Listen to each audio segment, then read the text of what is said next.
네, 더불어민주당 수석대변인 이혜식입니다. 오늘 오후 브리핑 하도록 하겠습니다. 박정훈 의원님, 국회 첫 입성한 초선 의원의 정치가 검찰의 나팔수 역할이어서는 안 됩니다. 국민의힘이 오늘 아침 총공세라도 펼치듯 야당 대표를 향한 음해를 쏟아냈습니다. 진실을 호도해 국민의 눈을 가리려는 행태는 그 대통령의 그 여당답습니다.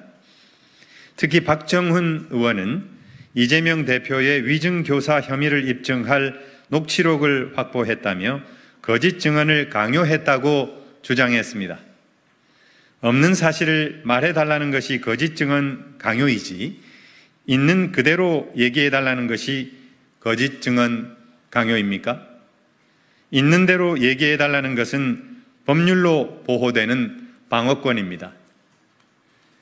바이든을 날리면으로 듣는 윤석열 대통령처럼 박정훈 의원도 있는 그대로 말해달라는 것이 거짓 증언 강요로 들렸습니까?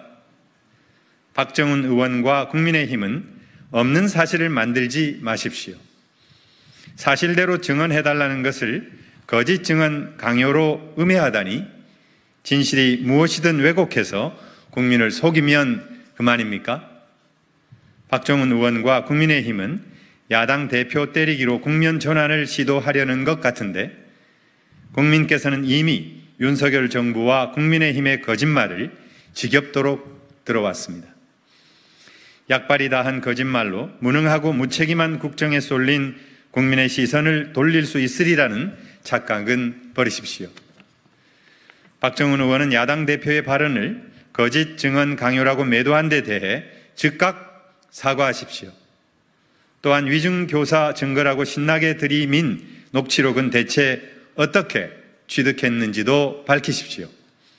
사건 관계인도 아닌 박정훈 의원이 녹취록을 얻을 곳은 검찰밖에 없어 보입니다. 검찰이 흘려준 대로 받아 떠들었다면 국민의 대표가 아니라 검찰의 대리인으로 불려야 할 것입니다. 국회 첫 입성한 초선 의원의 정치가 검찰의 나팔수 역할이어서는 안 됩니다. 네, 다음 브리핑입니다. 주가 조작과 전과자의 거짓 증언으로 쌓아올린 모래성은 반드시 무너질 것입니다. 검찰이 지난 12일 불법 대북 송금 제3자 뇌물 혐의로 이재명 대표를 기소한 지 5일 만에 단독 기사가 쏟아지고 있습니다. 이재명 대표가 방북 추진 과정에서 송금에 대해 이화영 전 부지사로부터 보고받았다는 내용입니다.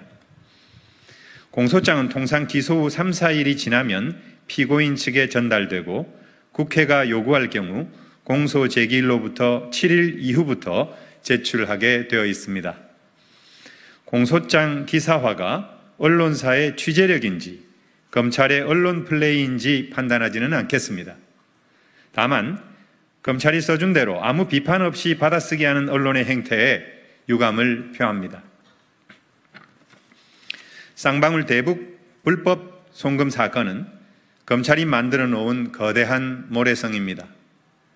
모래성의 재료는 주가 조작 전과자 김성태와 공범 방용철, 안부수의 거짓 증언입니다. 이 세 사람의 증언 이외의 다른 모든 증거는 김성태의 주가 조작 시도와 정확하게 부합합니다.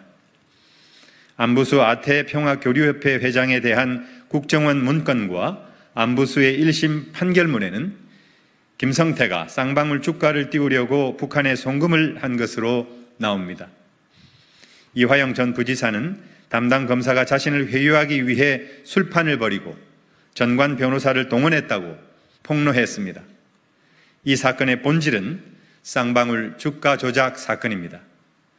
검찰이 과거 한명숙 총리 모해 위증 의혹 사건처럼 죄수들의 약점을 이용해 거짓 증언을 짜맞추는 3인 성호 작전을 펼치려는 것은 아닌지 의심하지 않을 수 없습니다. 거짓 증언으로 쌓아 올린 모래성은 진실의 파도 앞에 힘없이 무너질 것입니다.